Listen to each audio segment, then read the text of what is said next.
Good morning, students. Today we are going to do meiosis. Topic meiosis. और उसको करने से पहले अगर आपको ये वीडियो पसंद आए तो प्लीज़ लाइक, शेयर, सब्सक्राइब और कमेंट कीजिए आपको कौन सा टॉपिक चाहिए। उसके साथ ही अगर बायोलॉजी से रिलेटेड आपको कोई भी कंटेंट चाहिए, कुछ वर्ड, साइंटिफिक टर्म्स के बारे में पता करना है या फिर कोई भी टॉपिक जिसकी थ्योरी आपको चाहिए, वो आप इस वेबसाइट पर जाकर देख सकते हैं। उसके साथ ही वहाँ पर आप MCQ भी कर सकते हैं, उसकी प्रैक्टिस कर सकते हैं। So let's start our topic today. Today's topic is meiosis. तो मियोसिस जो है वो माइटोसिस की तरह इजी नहीं है। मियोसिस में दो स्टेजेस होती हैं, दो डिविजन्स होती हैं। एक को कहते हैं मियोसिस 1, दूसरी को कहते हैं मियोसिस 2। मियोसिस में एक सेल जो है वो 4 सेल्स में प्रोड्यूस 4 सेल डॉटर सेल जो है वो प्रोड्यूस करता है। पहली मियोसिस 1 में 2 सेल और यही 2 सेल आगे जाके 2 में और डिवाइड होंगे मियोसिस 2 में। मियोसिस में क्या होता है कि अगर पेरेंट सेल के पास डिप्लॉयड नंबर ऑफ क्रोमोसोम है तो जो डॉटर सेल्स हैं उनमें हैप्लॉयड नंबर ऑफ क्रोमोसोम रह जाते हैं। दैट मीन्स क्रोमोसोम जो हैं वो रिड्यूस होते हैं। That's why it is known as reductional division. आज के इस टॉपिक में हम मियोसिस 1 के बारे में स्टडी करेंगे। मियोसिस 2 के लिए आपको कल की वीडियो देखनी पड़ेगी। मियोसिस 1 में क्या होता है कि दो होमोलोगस पेयर ऑफ क्रोमोसोम हैं जो एक दूसरे से अलग हो जाते हैं, सेपरेट डॉटर सेल्स में जाते हैं। इसीलिए डिप्लॉयड सेल जो है वो हैप्लॉयड बन जाता है। मियोसिस 1 को हम हिट्रोटिपिक डिवीजन भी बोलते हैं। क्या हो रहा है, आपको याद क्या रखना है? आपको याद रखना है कि 2 होमोलोगस क्रोमोसोम्स हैं और हर पेयर जो है सेपरेट होता है एक दूसरे से और डॉटर सेल्स में चला जाता है। इसीलिए डिप्लॉयड सेल जो है वो क्या हो जाता है? हैप्लॉयड सेल होता है। मियोसिस 1 के फेजेस कौन कौन से हैं? प्रोफेज 1 जो कि लार्जेस्ट फेज है। 90% ऑफ द मियोसिस 1 उसका टाइम जो है 90% टाइम प्रोफेज 1 लेता है। उसके बाद metaphase 1, anaphase 1 and telophase 1। So let's study our prophase 1। अब प्रोफेज 1 में कौन कौन सी स्टेजेस होती हैं? ये है लेप्टोटीन, जाइगोटीन, पैचिटीन, डिप्लोटीन और डायकिनेसिस। एक ओवरव्यू कर लेते हैं कि इसमें क्या होता है। लेप्टोटीन में क्या होता है कि लेप्टोटीन में सेंट्रियोल्स एक दूसरे से दूर जाना शुरू हो जाते हैं, एस्टरेज फॉर्म करने शुरू कर देती हैं, स्पिंडल जो हैं वो अपीयर होने लग जाते हैं। क्रोमैटिड्स इतने क्लियर नहीं होते, अभी भी वो इनडिस्टिंक्ट ही होते हैं इस स्टेज पर भी। और क्रोमोसोम जो है वो मैट्रिक्स के साथ अटैच्ड होते हैं। न्यूक्लियर मैट्रिक्स जो होता है किस स्ट्रक्चर के साथ? अटैचमेंट प्लेट के साथ। जाइगोटीन में क्या होता है? जाइगोटीन में साइनेप्स फॉर्म होता है। साइनेप्स किसको कहते हैं? अब ये देखिए, लेप्टोटीन में क्या होता है? सेंट्रोसोम जो है वो नजर आते हैं आपको। क्रोमैटिड्स इतने डिस्टिंक्ट नहीं है, न्यूक्लियर मेम्ब्रेन न्यूक्लियोलस है। सेंट्रियोल एक दूसरे से अलग जाना शुरू कर देते हैं लेप्टोटीन में। और क्रोमैटिड जो है वो एक दूसरे से थोड़े से शॉर्ट और थिक होना शुरू हो जाते हैं। न्यूक्लियोलस जो है वो डिसअपीयरेंस उसकी स्टार्ट हो जाती है। उसके बाद आ जाता है जाइगोटीन। जाइगोटीन में ये चीज़ें आपको क्लियर नज़र आती हैं। एस्टर फॉर्म होने लग जाता है। एस्टर फॉर्म होने के साथ साथ जाइगोटीन में साइनेप्स फॉर्म होता है। अब साइनेप्स क्या है? अभी हमने किया था, दो होमोलोगस क्रोमोसोम जो हैं वो एक दूसरे के साथ पेयर करते हैं।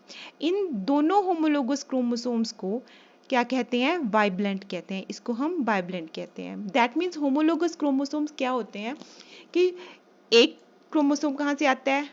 मदर से। दूसरा क्रोमोसोम कहाँ से आता है? फादर से। और ये होमोलोगस इसलिए होते हैं क्योंकि इनमें जीन सेम है। मतलब अगर इस क्रोमोसोम पे आई के जीन है, आई कलर के जीन है, तो इस पर भी इसके पैरेलल कौन से जीन आएंगे? आई कलर के जीन ही आएंगे। तो ऐसे पेयरिंग होती है, इसको हम कहते हैं साइनेप्स। मतलब होमोलोगस क्रोमोसोम्स की पेयरिंग, उसको साइनेप्स कहते हैं और इस पेयर को हम क्या कहते हैं? बाइब्लेंट बोलते हैं। अब आगे नेक्स्ट स्टेज पैचिटीन। अब पैचिटीन जो है, अब सॉरी, साइनेप्स में एक चीज़ हम भूल गए बतानी कि अब ये साइनेप्स फॉर्म हो गया। सिनेप्स में ये दोनों जो हैं वो एक दूसरे के साथ ऐसे एडहेर करके कैसे रह सकते हैं, जुड़े नहीं होते।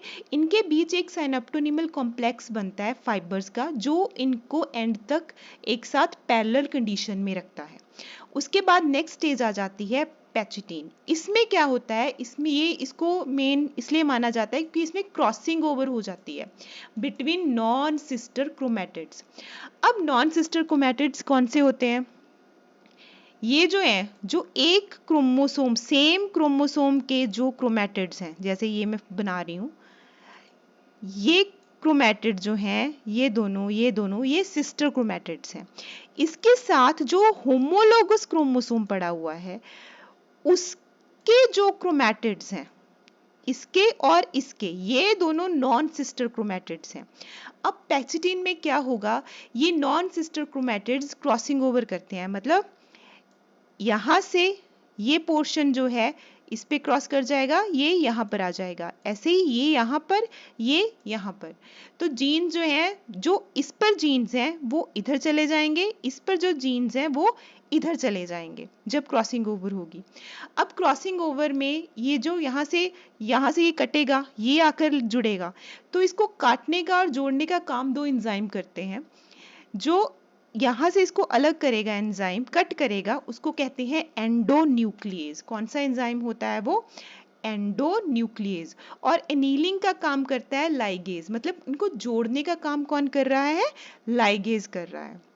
ये किस में हो रहा है, पैचिटीन में हो रहा है। पैचिटीन क्यों जरूरी है, क्यों इंपॉर्टेंट है, क्योंकि इसमें क्रॉसिंग ओवर हो रही है।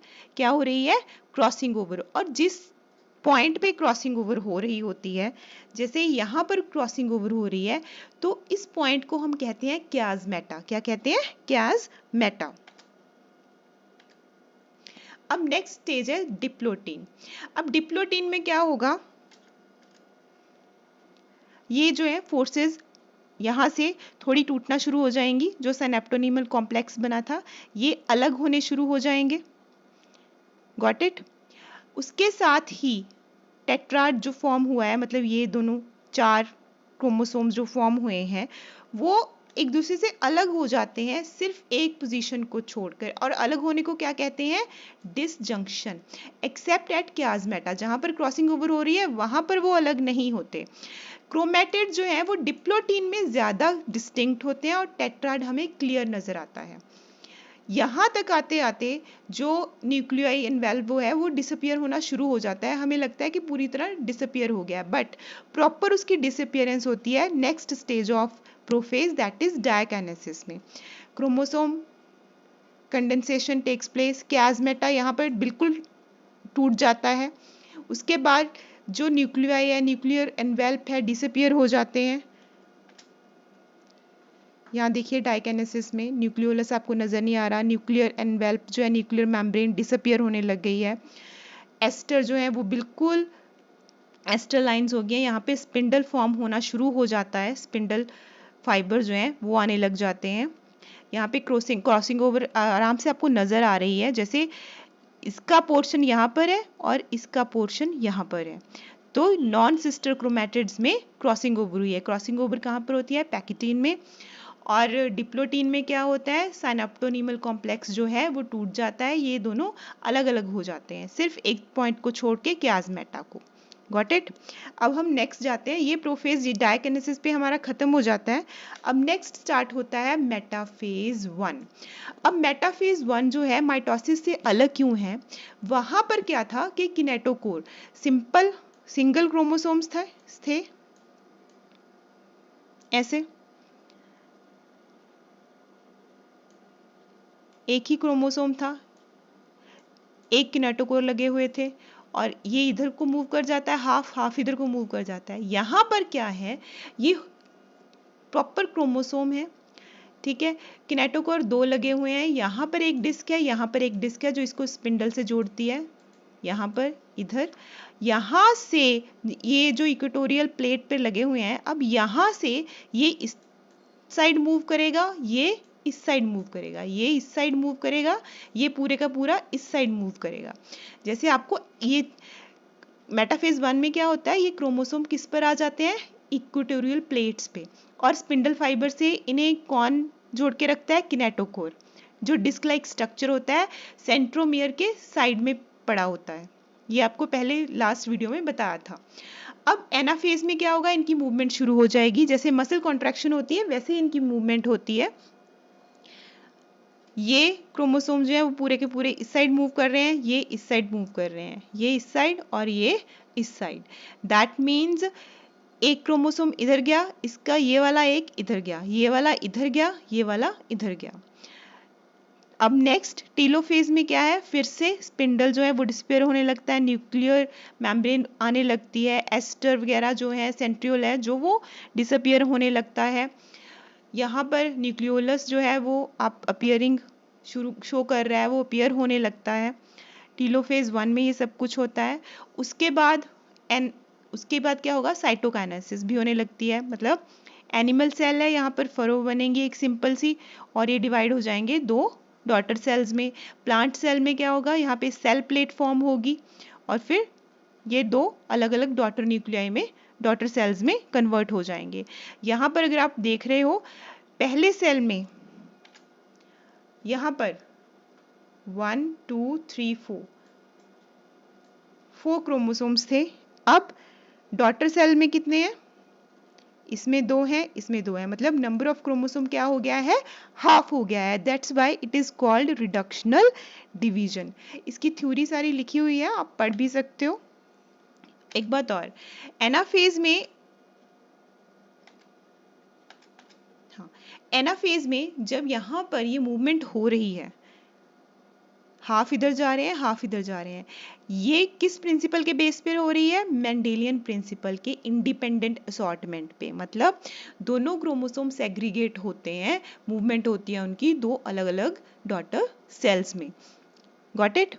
ये वाले जो जीन्स हैं यहाँ जाएंगे, ये वाले जीन्स हैं जो वो यहाँ जाएंगे, ये यहाँ, और ये जीन जो है वो एक दूसरे के क्या है? पैरेलल है। अगर इस पे आई कलर है, इस पर भी आई कलर है, इस पर हाइट का है तो इस पर भी हाइट का है, तो दोनों डॉटर सेल्स में प्रोपोर्शन जो है जीन्स का वो सेम रहता है।